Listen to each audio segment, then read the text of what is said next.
I'll give you a countdown, and then you can go right to the camera. Yep. In 3, 2. Hello, I'm Anya Houston, and today I'm going to be reading Rosie, Revere, Engineer by Andrea Beat and illustrated by David Roberts. This is the story of Rosie Revere, who dreamed of becoming a great engineer. In Leah Greer's classroom at Blue Water Creek, young Rosie sat shyly, not daring to speak. But when no one saw her, she peeked in the trash for treasures to add to her engineering stash.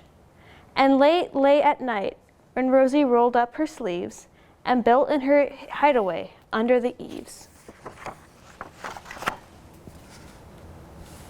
Alone in the attic, the moon high above, dear Rosie made gadgets and gizmos she loved. And when she grew sleepy, she hid her machines far under the bed where they would never be seen. See, there's Rosie and all her machines.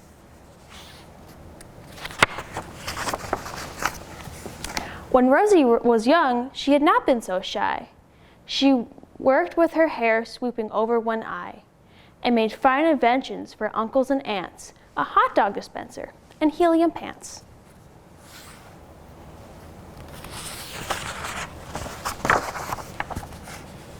The uncle she loved the most was Zookeeper Fred. She made him a hat to keep the snakes off his head, from parts of a fan and some cheddar cheese spray, which everyone knows keeps the snakes away.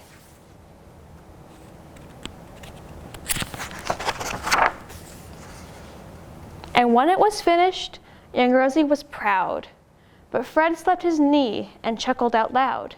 He laughed till he wheezed and his eyes filled with tears, and all to the horror of Rosie Revere, who stood there embarrassed, perplexed and dismayed. She looked at the cheese hat and then looked away. "I love it," Fred hooted. "Oh, truly I do." But Rosie Revere knew that could not be true. She stuck the cheese hat on the back of her shelf, and after that day, kept her dreams to herself. And that's how it went, until one autumn day, her eldest relative showed up for a stay. Her great-great-aunt, Rosie, was a true dynamo who'd worked building airplanes a long time ago. She told Rosie tales of the things that she had done and goals she had checked off her list one by one. She gave a sad smile as she looked to the sky. "The only thrill left on my list is to fly. But time never lingers as long as it seems. I'll chalk that up to an old lady's dreams."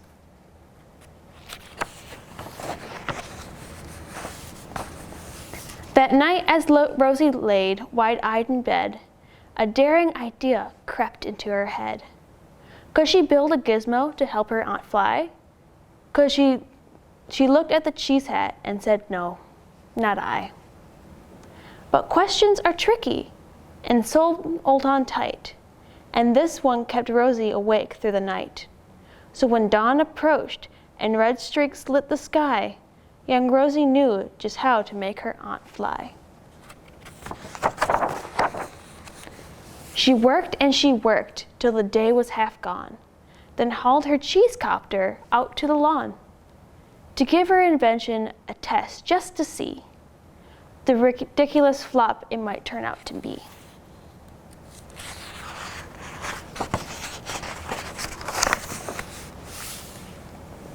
Strapped into the cockpit, she flipped on the swirl switch, and the Hello Cheese Copter sputtered and twitched. It floated a moment and whirled around and round, then froze for a heartbeat and crashed into the ground. Rosie heard laughter and turned around to see the old woman laughing and slapping her knee. She laughed till she wheezed and her eyes filled with tears, all to the horror of Rosie Revere, who thought, "Oh no, Never, not ever again, will I try to build something to sputter or spin, or build with a lever or switch or a gear, and never will I be a great engineer. She turned around to leave, but then Great-Great-Aunt Rose grabbed hold of young Rosie and pulled her in close, and hugged her and kissed her and started to cry. You did it! Hooray! It's the perfect first try. The great flop is over. It's time for the next.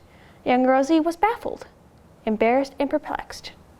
I failed, said dear Rosie. It's just made of trash.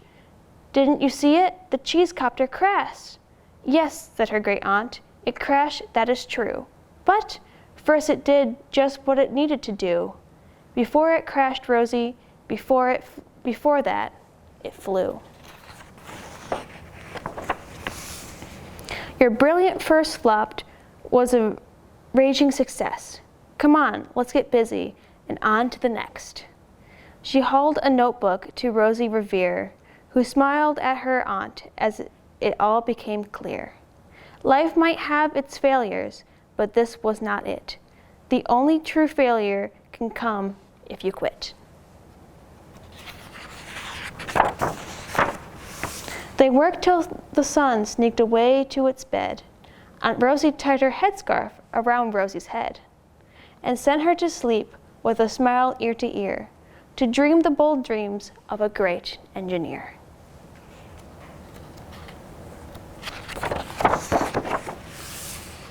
At Blue River Creek, all the kids in grade 2 built gizmos and gadgets and doohickeys too. With each perfect failure, they all stand and cheer, but none quite as proudly as Rosie Revere. There's some pictures at the end. There's Aunt Rose in the copter, and there's Rosie with the headscarf.